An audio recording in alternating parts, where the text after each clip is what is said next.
Auzubillahiminesh-shaytanir-rajim. Bismillahir-rahmanir-rahim. Dear students, Assalamu alaikum.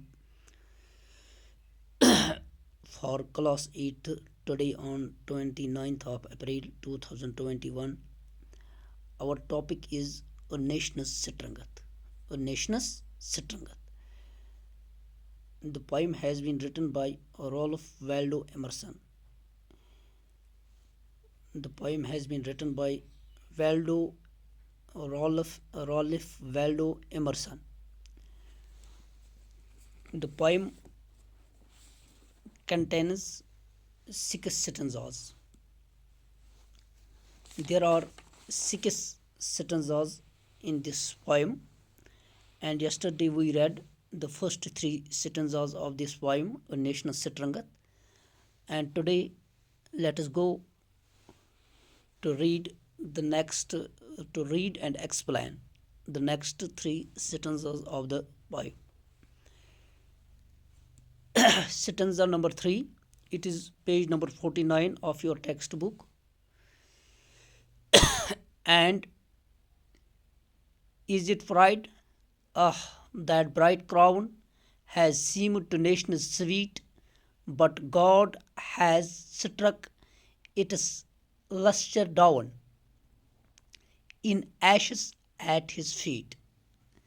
So the poet tells us in these lines, the poet says that, and is it pride of that bright crown? क्या ये pride है, क्या ये फ़ख्र है, क्या ये गुमड है, क्या ये गुरूर है? Pride, feeling of importance. Pride means feeling of importance. क्या ये फ़ख्र है और दैट ब्राइट क्राउन, किस चीज़ का? उस ताज का जो बादशाह के सर पे सजाया जाता है. Has seemed to nation sweet, जो कौमों को प्यारा लगता है. People like that crown, people love that crown. क्या इसी से कौम की बुनियाद मजबूत होती है? क्या इसी से कौम मजबूत होता है? No, never. These things never make a nation strong, but God has struck its lustre down. In one stroke, its lustre is ruined by the Almighty Allah.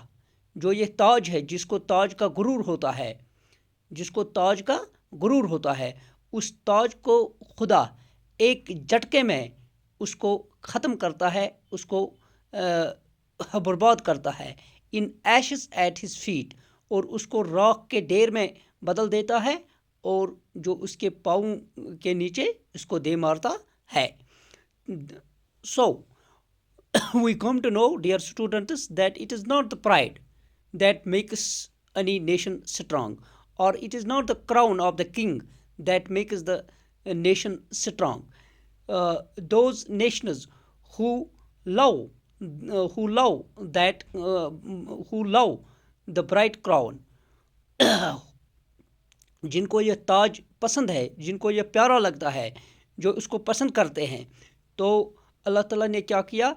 उन सल्तनतों को, उस ताज को अल्लाह ताला ने एक झटके में उसको ख़त्म करता है, और उसको एशेस में बदल कर उसके पैरों में उसको दे मारता है.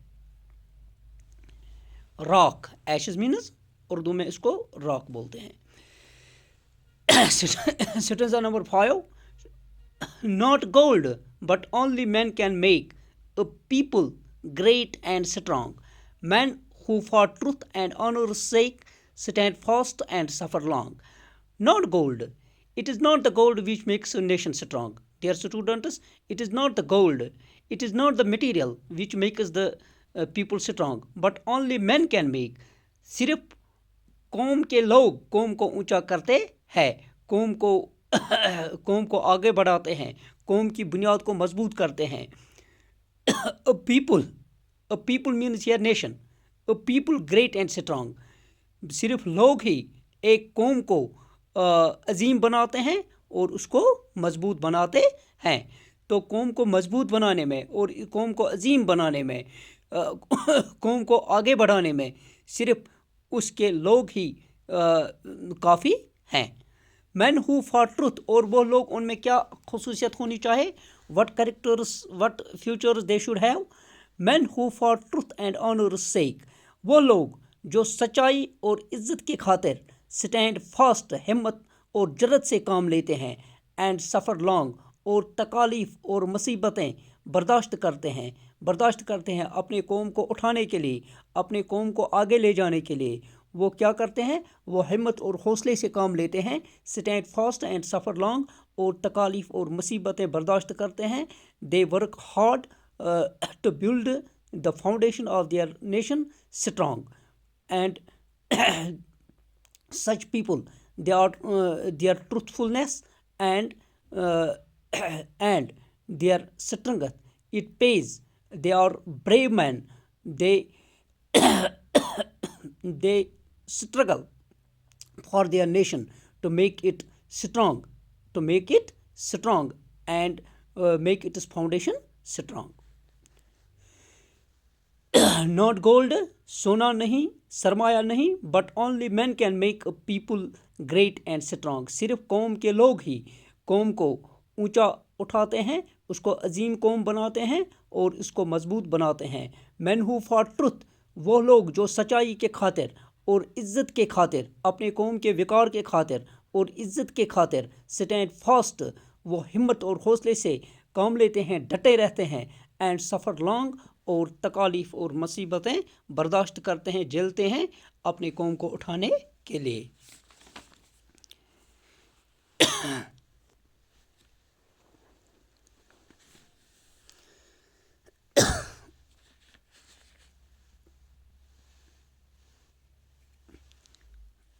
Number 6 stanza number 6, brave man who work while others sleep. जो बहादुर लोग होते हैं वो उस वक्त काम में लगे रहते हैं जबकि बाकी लोग सोए होते हैं। उनको कौम की फ़िक्र होती है, वो कौम के लिए हमतन तैयार रहते हैं कि अपने कौम को आगे बढ़ाने के लिए वो दिन रात एक करते हैं, मेहनत और मशक्क़त से काम लेते हैं। वाइल अदर स्लीप, कि जिस वक्त जबकि दूसरे सोए रहते हैं। Who dare while others fly, जो स्टैंड रहते हैं कि जबकि दूसरे भाग जाते हैं। To have the courage to do something difficult, dare means to have the courage to do something difficult. वो कुछ अनोखा, वो कुछ नया करते हैं, वो हार्डशिप्स फेस करते हैं। They face hardships, they face and they beer hardships while others fly, जबकि दूसरे उस वक़्त भाग जाते हैं। जब कौम को ज़रूरत होती है तो मुसीबत की घड़ी में, तो वो उस वक़्त डटे रहते हैं, खड़े रहते हैं। They do something different while others fly, जबकि दूसरे लोग भाग जाते हैं। They build national pillars deep, वो कौम के सतूनों को मजबूत गहरा करते हैं, वो उनको ज़मीन में सख्त नीचे तक गाड़ देते हैं। And lift them to the sky, और उनको आसमान तक ऊंचा करते हैं। It means they make the foundation of their nation strong. Such people, brave people, they make the foundation of their nation strong. So dear students, today we read the next three stanzas of this poem. Inshallah, by tomorrow, by the grace of Almighty Allah, we will go for its exercise, textual exercise जो है इस पर हम कल जाएंगे। बाकी वसलाम।